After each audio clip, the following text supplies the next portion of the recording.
today and for the rest of the week, you guys are going to be using the compound microscopes. And so we need to talk about a couple aspects of how we use them and some other information about them. I don't have them in the packet. I don't have that packet. So one we've been using, you never got it? So, a couple things. And you guys already sort of answered this in your question today. It's a compound microscope because there's two lenses that magnify our image. There's the eyepiece lens and the objective lens. So those are the two lenses that are responsible for increasing the size of the specimen that you're viewing.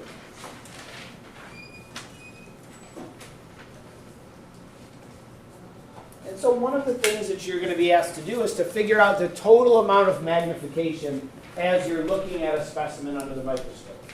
And to do that, you simply multiply the power of the eyepiece times the power of the objective lens you're using. It will say what the power of those lenses are right on the lens itself. But for our microscopes, it's pretty simple. Our eyepieces are all 10x. For our compound microscopes, the low power objective is 4x, medium power is 10x, high power is 40x. So for example, if I had a microscope with a 10x eyepiece and 30x objective, the total magnification would be 300x. The image I would be seeing is 300 times larger than the actual size of the object.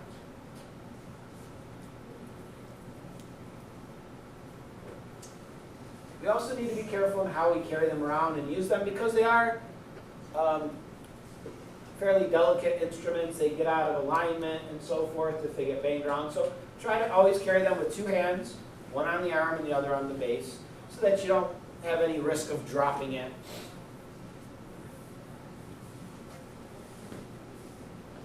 The microscopes we use in class have some nice features, like the mechanical stage to move the slide, the coaxial focus, but they're not the most durable.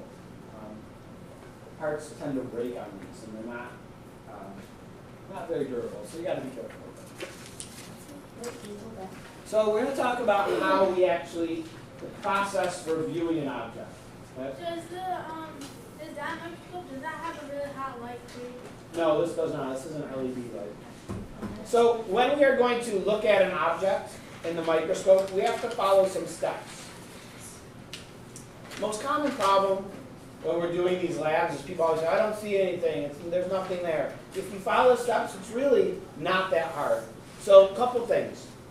Probably most importantly, when we're going to start looking at a specimen under the microscope, we always look at slides, okay? Things mounted on glass in some way. And you always start on low power. That's the key. So on our microscopes, there's a clamp. You open it up, you place your slide in it, and then you release the clamp. It's spring-loaded, so it should hold the slide in place. You turn on the light. There's a red button on the back. Turn on the light.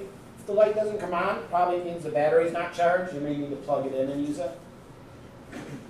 And then you center the object, the specimen you're viewing, over the light in the stage. Okay? And so you do that on our microscopes by using these knobs. These knobs, one moves the slide left to right. The back one moves it forward and backward. So you move it until the object you're looking at is right in the middle. My slide has an insect on it. Okay?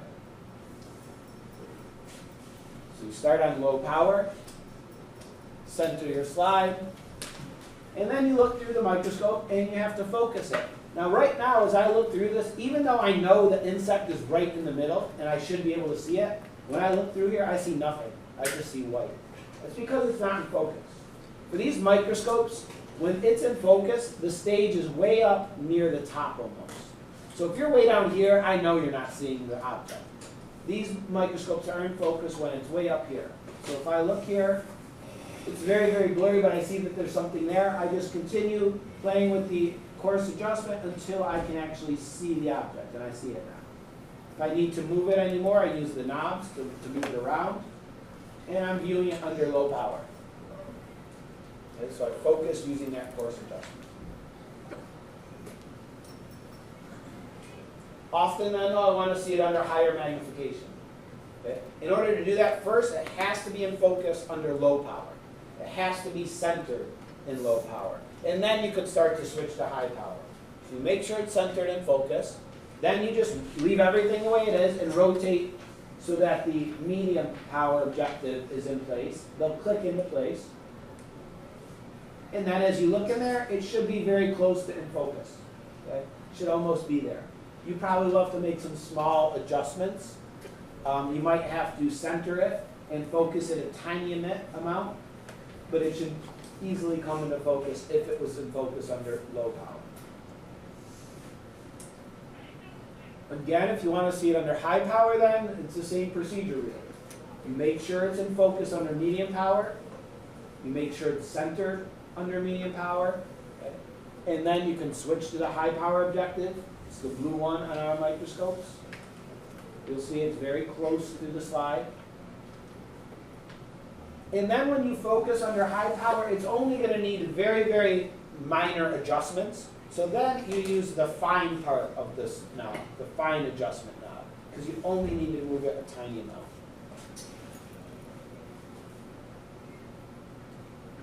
Why is it called It's the fine adjustment because on our microscopes it's attached to the coarse adjustment. So the large part of the knob is the coarse adjustment. The smaller part is the fine adjustment.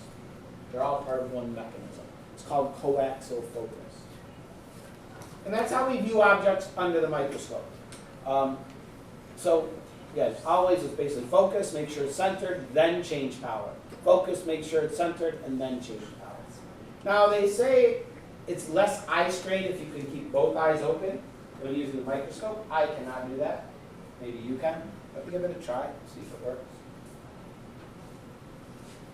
So this is an example of what you would see under the microscope. We call the circle that you see your field of view or field of vision. This is a paramecium. This is what it would look like under low power. Our microscopes have a built-in pointer in the eyepiece. And as you rotate the eyepiece, this pointer will rotate. And you could use it to sort of show somebody something and say, hey, look near the pointer at this object. So this is a paramecium. Under low power, I would see all of this. I have a wide field of view. What happens if I increase my magnification? Rosa? Yeah, I see a smaller area. My field of view decreases as I zoom in. And if I switch to high power, it decreases even more. So as I increase my magnification, I see less and less of the object, but I see it more magnified. Our microscopes have these magnifications. Our low power is 40, total magnification. Medium is 100x, and high power is 400x. Your slide looks a little different than this. That's okay. You'll get the point. So which power has the largest field of view? Grace? What's that?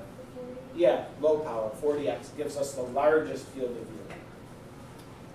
High power gives us the smallest field of view. So we call field of view or field of vision. Kind of means the same thing.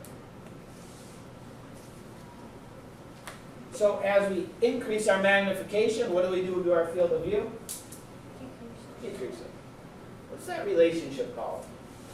See how well Mr. Richards has done with this. When one variable increases and the other decreases at an equivalent rate, right? No. Well, isn't that like how you do an algebra problem? You subtract, you add, subtract, that. I don't know. Do you know what a direct relationship is? When you graph it, the line goes like this. You increase one variable, the other increases? No? No. You do? Somebody does. What's the opposite of a direct relationship? Indirect. Well, sometimes it's not. It's called inverse. Inverse relationship. Don't worry about it. It's just as magnification increases, and vice versa. So just to wrap up here, some examples. Our microscopes, our eyepiece power is what? 10x. What's our low power objective power? 4x. It gives us a total magnification of 40x. And what kind of field of view? Large. Large. So, you know, if I were looking at some bizarre creature under a microscope, I could see most of it. Ah.